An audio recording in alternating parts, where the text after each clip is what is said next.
Sono oltre 400 i prigionieri detenuti nelle carceri venezuelane che sperano e attendono di essere liberati dopo la caduta del regime di Nicolás Maduro. Gli italiani, insieme ad Alberto Trentini, circa 28, dei quali per ora sono stati scarcerati. Solo gli italo-venezuelani con doppio passaporto. Continuano però i contatti per il nostro connazionale Alberto Trentini e la sua comunità, la parrocchia di Sant'Antonio Lido di Venezia, si ritrova puntuale in preghiera anche per chiedere durante l'Eucaristia in modo incessante la sua liberazione.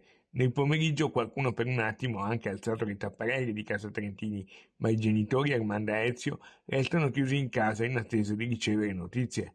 La presidente Meloni ha pubblicamente definito un gesto di grande valore la decisione della presidente dell'Assemblea venezuelana Delcy Rodriguez di liberare molti prigionieri e questa dichiarazione forse potrebbe aprire la strada anche a importanti sviluppi positivi per Alberto Trentini.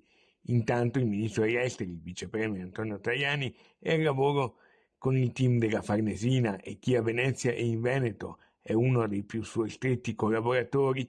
In Forza Italia è l'assessore comunale veneziano Ridensi, Michele Zuin, con un ruolo amministrativo anche nel partito, che dice: Sono ore d'attesa in questi giorni per la liberazione del nostro concittadino Trentini. Tutti noi speriamo in una soluzione appunto dopo quello che è successo in Venezuela e dopo le liberazioni che ci sono state in questi giorni. Il ministro degli esteri sta facendo il possibile, ha parlato con gli Stati Uniti in modo tale anche lì di sollecitare la liberazione del nostro Trentini. Ci sono in queste ore difficili speranze e fiducia. Speriamo che arrivi quanto prima questa bella notizia che aspettiamo tutti noi, cittadini italiani e soprattutto veneziani del Lido e soprattutto la famiglia.